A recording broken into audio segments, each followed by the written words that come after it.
The rain outside was relentless, 1,000 heartbeats against the hospital window.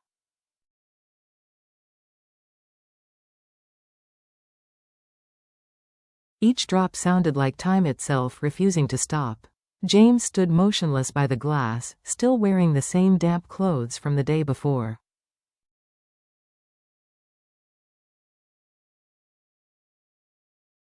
His hair was matted from the storm. His face, pale with exhaustion. None of this had been planned, not the sudden illness, not the panic, not the endless night that followed.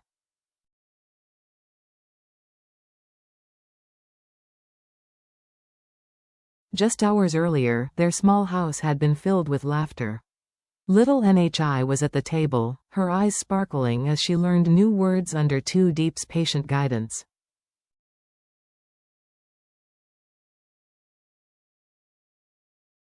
"What animal is this?" Diep asked, her voice soft, melodic. "A squirrel." Nhi answered proudly, grinning from ear to ear.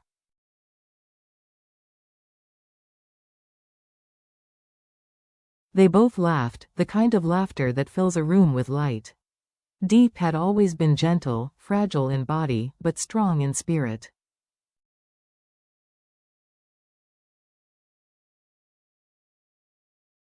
Yet, as the sky began to darken, something in her seemed to fade. James would never forget that moment, the tremor in her hand as she turned a page in Nhi's book, the sudden pallor that washed over her face.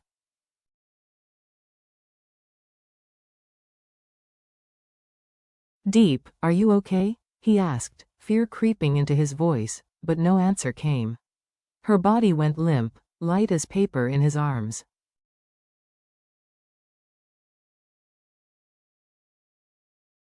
The storm outside broke open. Rain pounded the roof, wind screamed through the valley.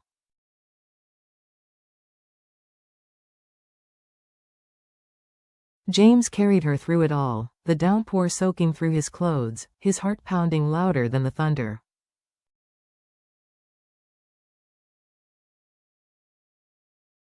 The drive to the hospital was a blur, just the sound of wipers, sirens, and her shallow breathing.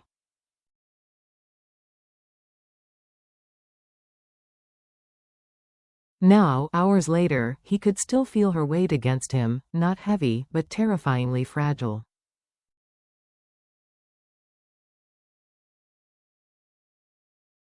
The sterile scent of disinfectant hung in the hospital air. Through the small glass panel, James watched the doctor bend over her, preparing another injection.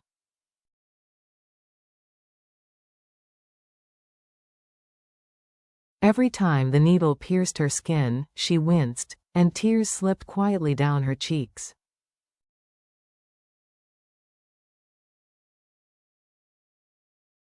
James felt them too, deep in his chest. He wanted to be strong. To smile. To promise her that everything would be fine.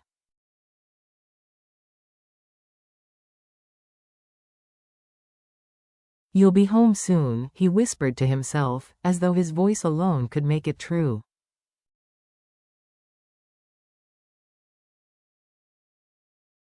When Diep finally opened her eyes, her voice was barely a whisper. "James. You're still here."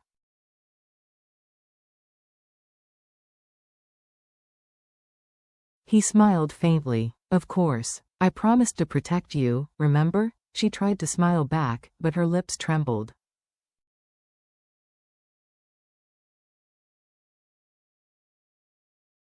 "It hurts, I know," he said gently, brushing a tear from her cheek. "Cry if you need to."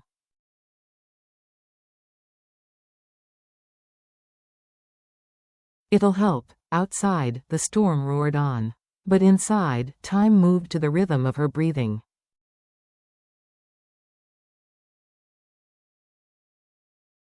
He fed her spoonfuls of porridge, the only food the doctor allowed. Each motion was tender, deliberate, the way he cooled the spoon with his breath, the way his gaze never left her face.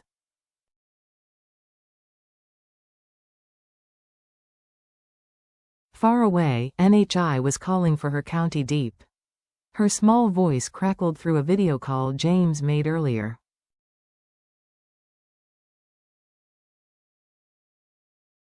When Yi's face appeared on the screen, Diep's tired eyes brightened for the first time that day.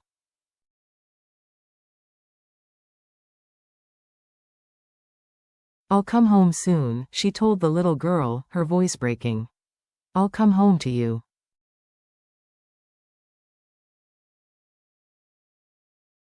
But James knew she wasn't ready. Her illness was strange, something rare, something that stole her strength each time the weather changed.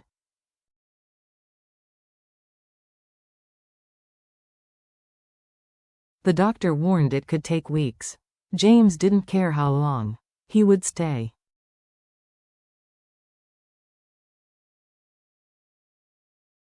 He would wait. That night, he sat beside her bed.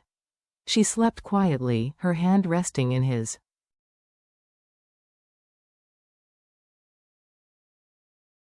Machines hummed like lullabies around them. James leaned back and whispered into the dark.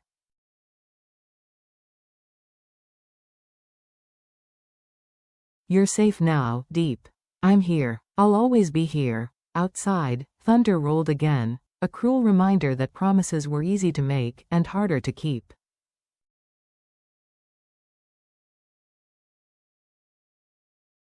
A fragile dawn. Morning arrived wrapped in soft gray mist. The world smelled of rain and wet earth.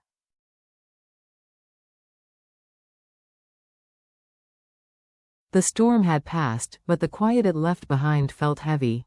James hadn't slept, yet his eyes were calm, the calm of a man who had accepted that love sometimes meant waiting in silence.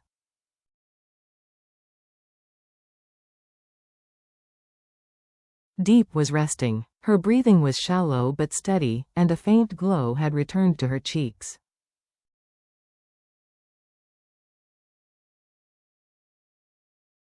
When the doctor entered, James rose at once. "How is she?" he asked, his voice almost a whisper.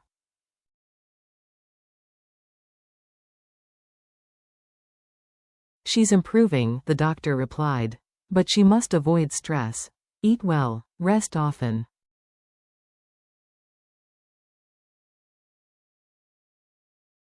"Her condition is delicate. Watch her closely." "I will," James said. When Diep awoke, sunlight slipped through the curtains and brushed her face.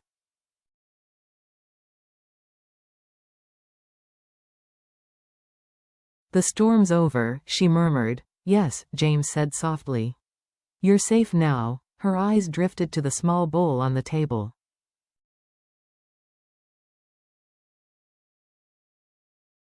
"You made that?" he smiled. "Same as yesterday. Plain rice porridge with roasted peanuts."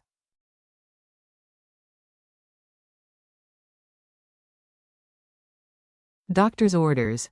Diep laughed, a fragile sound that warmed the cold hospital air.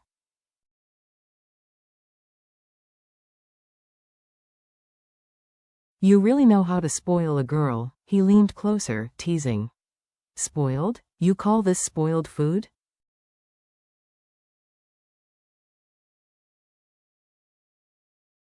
"Not the food," she said, eyes glistening. "The heart behind it." That afternoon, James's phone buzzed.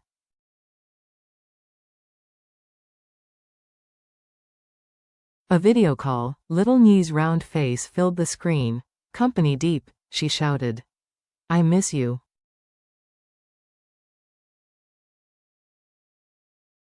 Diep's voice trembled. "My sweet girl, are you being good for Grandma?" "Yes."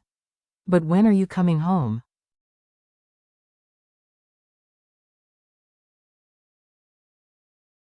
James tilted the phone so Diep could see better. "Soon," he said gently. "She's getting better."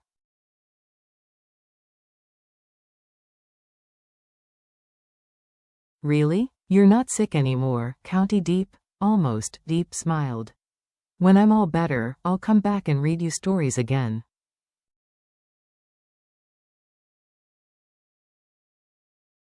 "Promise, promise?" When the call ended, Diep wiped her eyes.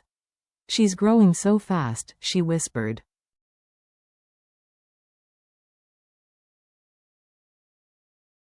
"She's strong," James replied softly. "Just like you." The long way home. Days passed.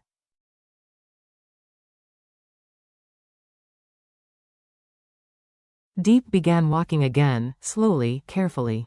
She laughed with the nurses, took short steps down the corridor, and listened to James's stories about the farm, the workers, the garden reborn after the storm.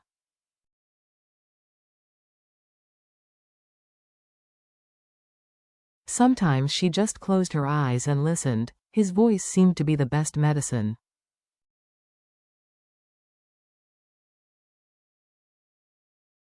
One evening, as rain began again, gentle this time, Diep turned to him. "You should rest, James.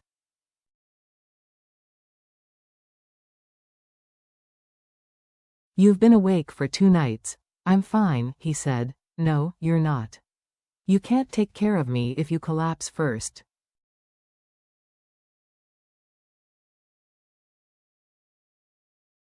He smiled, shaking his head. "I'm never tired when I'm with you." The rain whispered against the glass, not a storm, but a lullaby.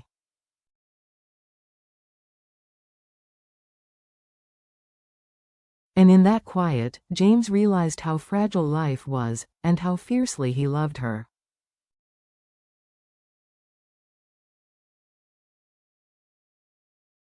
When Diep was finally discharged, the world outside looked newly born. The sky was clear, the air washed clean.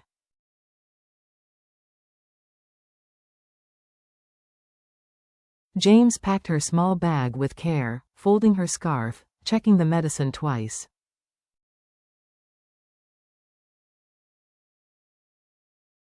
"Are you ready?" he asked.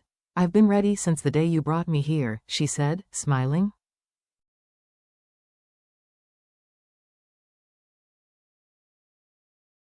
The drive home was slow. Fields shimmered with leftover rain, the scent of wet soil and freedom filling the car.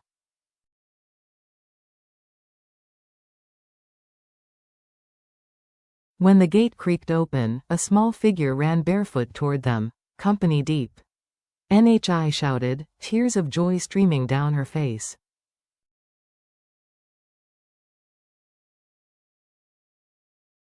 Diep knelt, catching her in her arms. "Oh, NHI, I missed you so much. I missed you too. Grandma said you were sick, but you're better now, right?"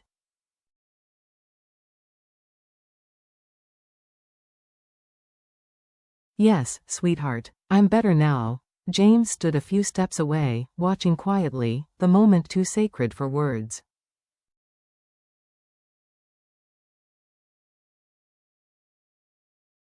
Inside, the house smelled of warm porridge and clean laundry.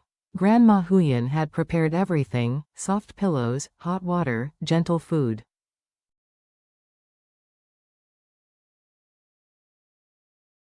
"You two must be tired," she said kindly. "Eat first." They sat at the wooden table.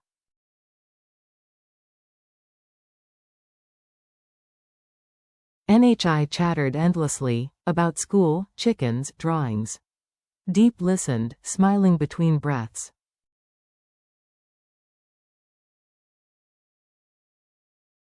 Occasionally, her eyes wandered to James, who, for the first time in days, looked like a man who could finally breathe again.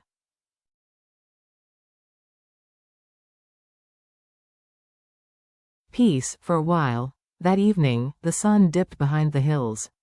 James stepped outside, the fields bathed in gold and pink.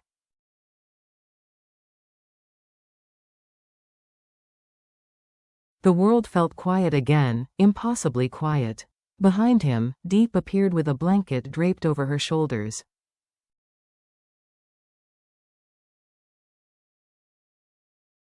"It's beautiful, isn't it?" she said. He turned, eyes soft. "It is, but not as beautiful as seeing you here, alive."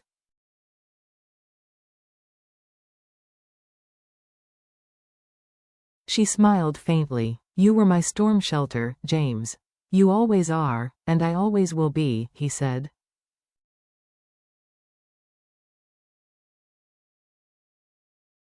They stood together in silence, the croak of frogs rising from the fields. The calm after the storm felt fragile, like a dream that might vanish at any moment.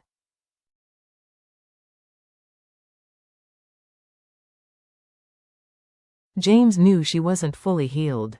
The doctor's warning echoed in his mind. One more relapse could be worse.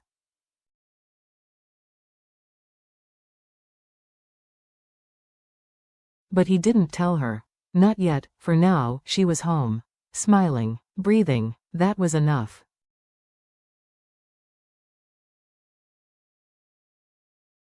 The second storm. Days passed in peace. Mornings filled with birdsong and sunlight, afternoons with Nye's laughter.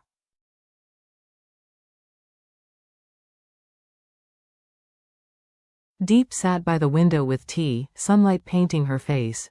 James had returned to work, dividing his days between the construction site and home.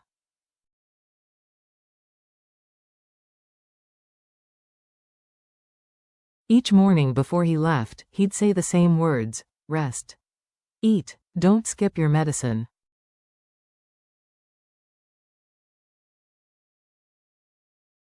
Yes, boss, she'd reply, smiling, but when he left, she often forgot.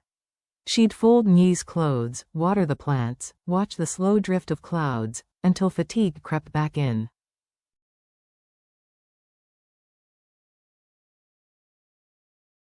One evening, James came home late, clothes dusty, eyes heavy.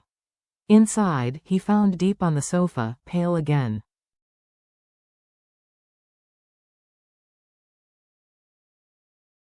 Diep, he said softly. You're home early, she murmured, forcing a smile. He knelt beside her, fingers on her wrist. Her pulse was weak.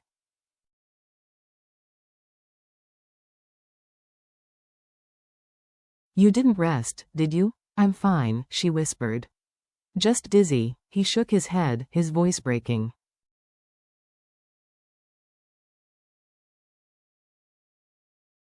You said that last time, before you fainted. That night, as she slept, James sat by her bed, sleepless again.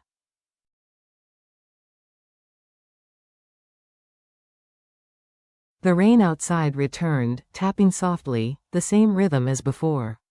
The doctor's words echoed, her immune system is fragile.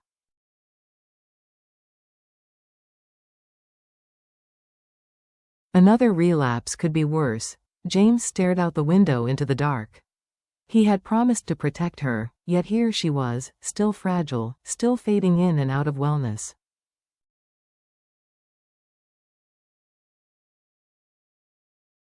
The next morning, he called his assistant.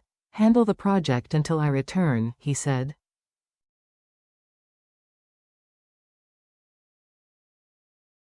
But sir, she hesitated, the investors. Tell them family comes first. When he turned around, Diep stood in the doorway, a blanket around her shoulders.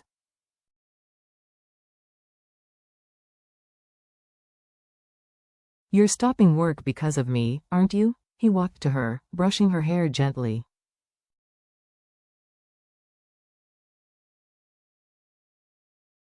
Because of us, he corrected. You're my life. The company can wait. Her eyes glistened.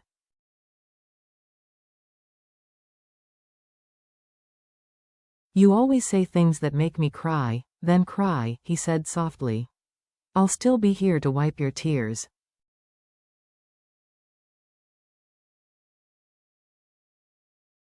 Later that afternoon, he took her and NHI for a walk along the path behind their house.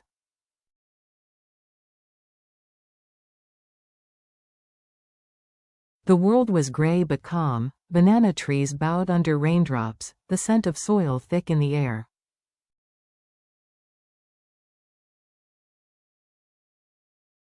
For a moment, everything was perfect. A small family, laughter, peace, but then Diep stopped.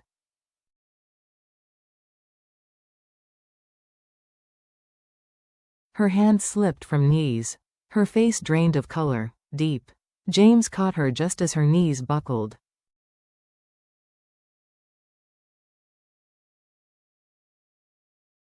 Her breath came shallow. Stay with me, he whispered, voice trembling. Please stay with me.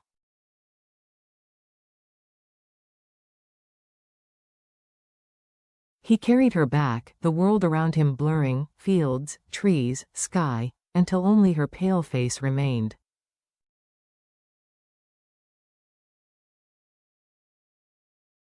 Inside, NHI froze in terror. Is Company Diep sick again? She cried. James's voice broke.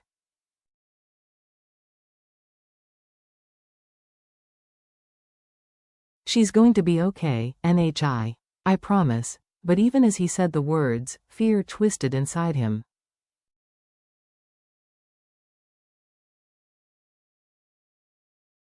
The promise he made, to protect her forever, was being tested once again.